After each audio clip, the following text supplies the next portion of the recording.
the earth, and made both summer and winter.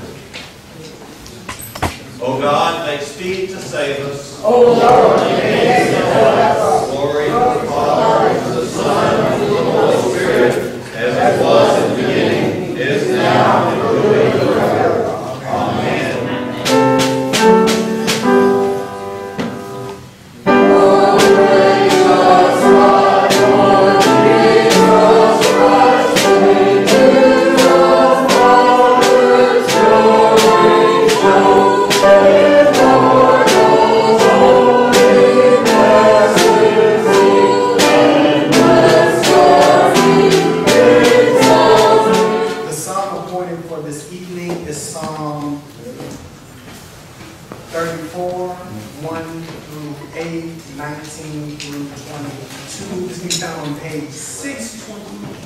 I will bless the Lord at all times. His praise shall ever be in my mouth. I will glory in the Lord.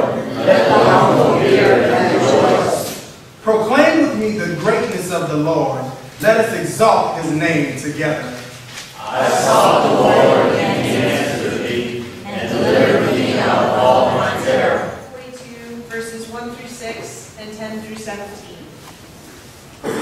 Job answered the Lord, I know that you can do all things, and that no purpose of yours can be thwarted. Who is that hides counsel without knowledge? Therefore I have uttered what I did not understand, things too wonderful for me, which I did not know. 37 in the hymn.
I ask your prayers for peace, for goodwill among nations, and for the well-being of all people.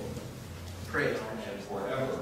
Amen. Let us bless the Lord. Thanks be to God. Please be seated. Sometimes the Bible just does unexpected things. In fact, the Bible does unexpected things a lot of times, but often we don't notice it. I don't know how many times I've read the book of Job and not noticed what was in our reading tonight from Job. But Sunday it struck me as I listened to it, and I thought I'd bring it to your attention. It's sort of just a by the way statement. Job is restoring all his treasure, and we're told he has 7 sons and 3 daughters. And then the names of the daughters are given. The names of the sons are not mentioned. The sons are quickly passed by, but the names of the daughters are mentioned: Jemimah, Keziah, Karen, Happuch. And then it says, in all the land there were no women so beautiful as Job's daughters.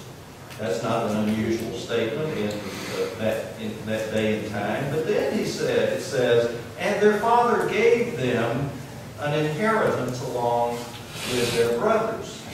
Now that may not sound so strange to us. We would expect that sort of behavior these days from fathers and mothers who are leaving an inheritance. That we would more or less expect even distribution of inheritance among children. But not so in the days of Job and in much of the history of the world.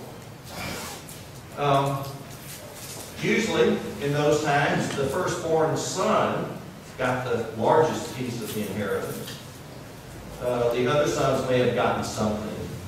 Daughters got married. That's how they got taken care of. But Job, it says, gave an inheritance to his daughters along with his sons. A very modern thing to do. And you wonder what's going on with Job. So what's going on with Job? What happened to Job? He got sick. Maybe he loved his daughters more than his sons. Well, maybe. There might be something more going on with Job than that. Dwight, what do you think? He loved all his children equally, male and female, Regina. But you notice that Job basically starts out repenting. He says to God, I said all these things, and I challenged your righteousness, and I asked that I might defend myself before you because I knew I hadn't done anything wrong. But when I meet you face to face, when I meet you in the whirlwind, when I consider the very presence of God, everything changes. And so he repents in sackcloth and ashes. And this is an odd thing. Job hadn't done anything wrong, had he? He was not suffering because he had sinned. He was right when he said, "I'm not suffering because I've sinned."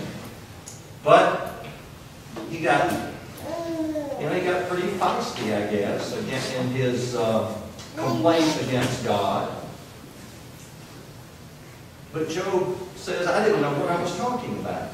I had heard of you by the hearing of the ear. I had heard of you by the hearing of the ear, but now my eyes see you, and I repent in dust and ashes. He says, I just didn't know who I was dealing with. And I'm wondering if it's not Job's experience of God that changes his whole perspective on the world. Even to the point that Job quits behaving like the patriarchs of his age and gives an inheritance to his sons and to his daughters. Seems like such a small thing, doesn't it? But not if you've been on the wrong end of injustice, right? If you've been on the wrong end of injustice, it doesn't sound like a small thing at all. And for much of the history of the world, a great many people have been on the wrong end of injustice. But Job couldn't stand it anymore. He had actually felt like he was on the wrong end of injustice, right?